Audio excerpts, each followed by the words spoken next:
So we just took a trip back in time to 1991 on an Oldsmobile Cutlass Supreme. Now we're going to do it again on a 1990 Chevrolet half-ton 454 SS. Let's get started.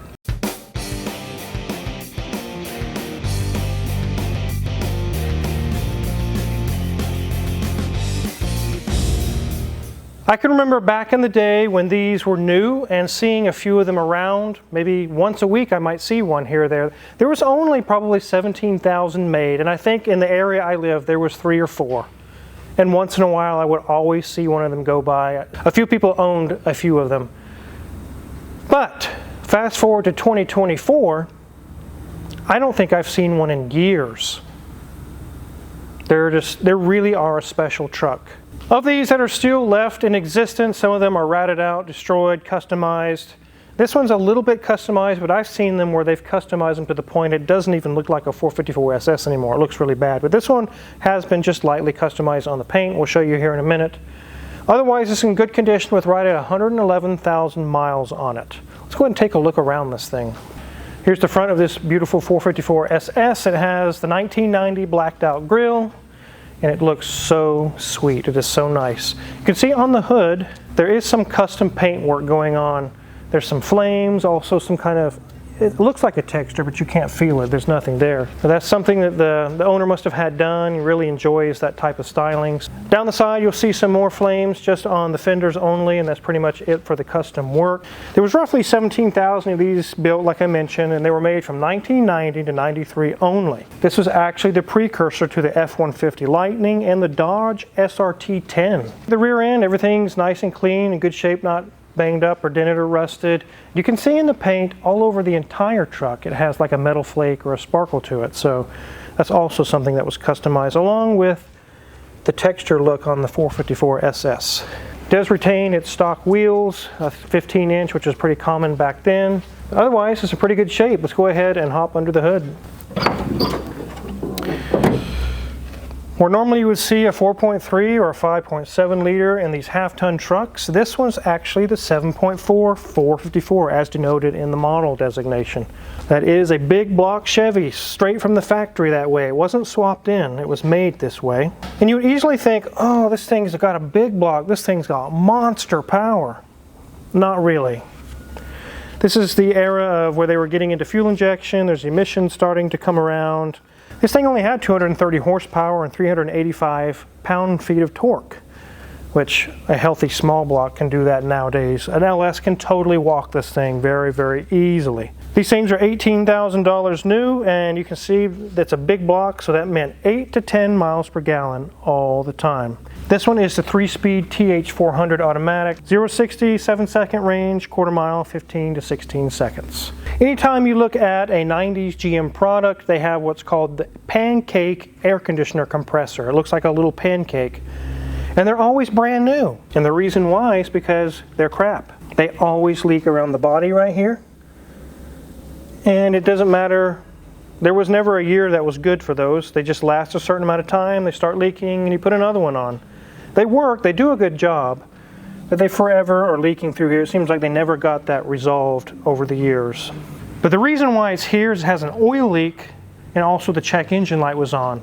The oil leak is actually the front and the rear of the intake gaskets. Right now we'll show you the front portion, and when we get it up in the air we'll show you the rear. You see where the intake bolts to the block at the front edge there's a rubber gasket that's just started to leak. It's all crusty on the front, but it's really bad on the back. Other than that and the check engine light, it's really the only reasons why it's here. Let's let Mrs. Wizard show you guys around the maroon interior. Okay, ladies and gents, there we go. We can kind of see that gauge cluster in there. The spokes to the steering wheel are definitely in our way today, but Wizard's right, 111,060.9 miles. Looking good. As we move up, you'll see that the dash is in great condition. All those little louvers over there are in pristine condition, nothing broke. You can see that the lovely maroon covering for our speakers, nice and fuzzy. So let's check out the glove box.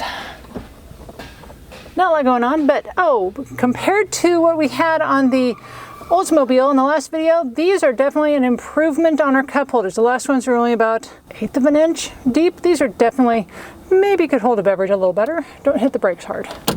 So I think the radio has had a divorce, because here is our equalizer and our cassette controls, but our actual radio controls are way over here. So I think they have gotten a divorce and live in two different neighborhoods. Okay, but we've got very simple controls here, very simple push button design here, very simple controls for HVAC, and it looks like they have added a Clifford alarm at some point. Move down, got our ashtray and our cigarette lighter as well. Holding some light bulbs, and it does stay up, but the customer had it down. So it's not that it's banging and dangling there, it's just down because that's where he's holding light bulbs apparently. Now, as you see, we are in a sea of maroon. Maroon everywhere. I was in maroon in the Oldsmobile, we're in maroon again here in this truck. Got a very large center console. This is just a two-seater, not a bench seat as we have in many trucks. We look at our center area here. We've got more vintage little moon guys here, and sunglasses. The seats, they definitely have a little bolster on the side, so I'm not sure, hopefully we're not drifting around too many corners in this big bad boy, but they're there, and this is pretty comfortable, and look at all that red velour. Yes, looking nice. If we look at our door card, you'll find more maroon, maroon, and a little more maroon with a little bit of silver accent, just so you know where the door handle is, I guess. Headliner's in good shape. Just a small little cab here, so not a lot going on. So nothing dangling, nothing, Cheeto fingers, nothing like that. It's looking good. Opposed to the Oldsmobile, the Chevy has no other additional buttons rather than the center section here. The Oldsmobile had tons of buttons. This has nothing. It has a horn. That's it. Era before airbags, so not a lot was being added to our steering wheel yet. So enough of this interior talk. I'm curious what that leak looked like on the underneath. Let's get this up in the air.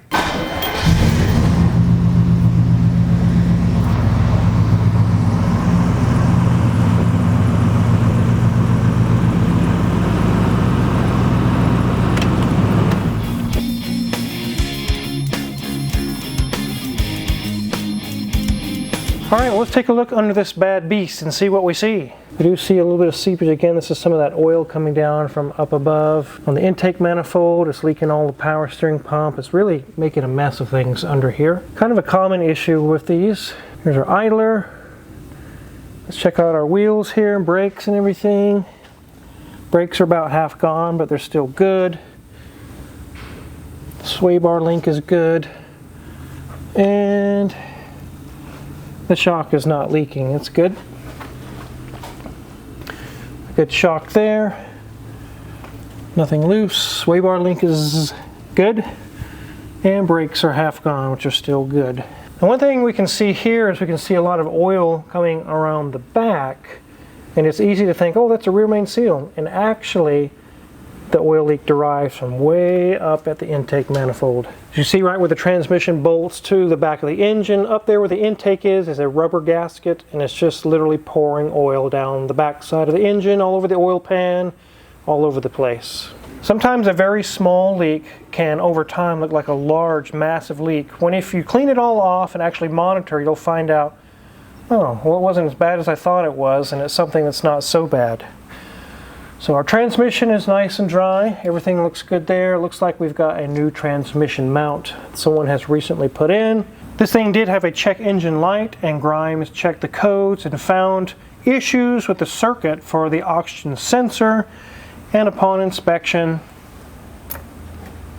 our oxygen sensor is completely broken in half. Let's take a look. Right now, this is just an open hole. Exhaust is actually blowing out of it. This body is supposed to be right here. I don't know if it got impacted and knocked off or just over time it's blown out, but that probably is why the check engine light is on. What do you think? It's just literally just dangling there. So we got a new sensor on order that'll take care of the check engine light. We got gaskets ordered for the intake, and we'll talk more about that here in a minute. Sometimes you can see very light seepages on different seals and things that over 20 years this has happened, like a crawl of fluid, but there's nothing there. I mean, it's completely dry, so it's not worth a tear down or tearing it apart at this point. We can see it has aftermarket exhaust, so it looks like, yes, a Flowmaster is installed on here. Sounds pretty good. U-joints are good. You see it has a little bit beefier rear end. This is not your typical 10 bolt. Nothing leaking right here or right here, so everything looks dry. Our drum brakes are looking dry as well. There's nothing leaking out of the bottom of those. Due to age, you can see surface rust all over the place, the drive shaft, the axle, the leaf springs, but that's to be expected with the age of the vehicle. Let's head on back. So you can see that the bed has no rust on it. It's not rusted out. Our shocks look to be in good shape, and as I mentioned, this wasn't your typical 10-bolt Chevy. This was actually a corporate 14-bolt, as you can count 14 bolts all the way around. Our spare tire is missing. Maybe the customer has one at home or they've taken it down. I don't know what the story is there, but it's not currently there.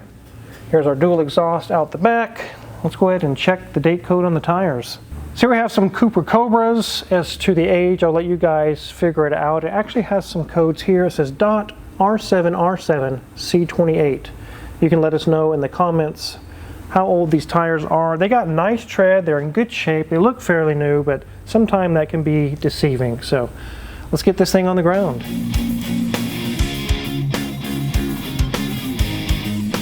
So all in all, it doesn't need tons and tons of work. It's actually in very good shape. The customer's been maintaining this. It's not going to be 6 or 8 or 10 grand. It doesn't always have to be.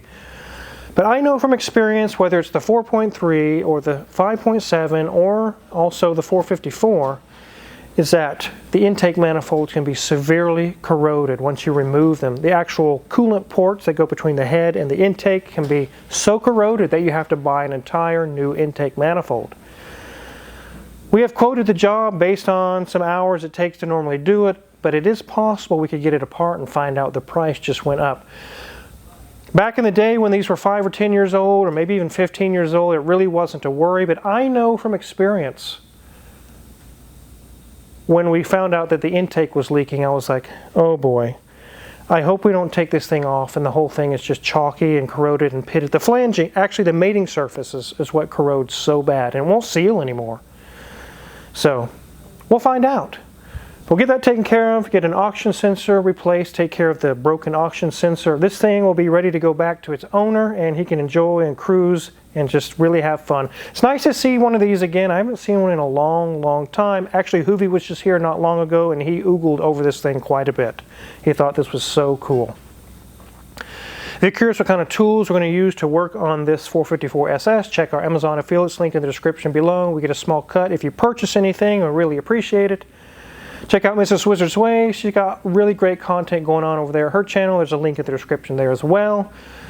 And make sure to hit the subscribe button here because there's so many more videos to come. Thanks for watching.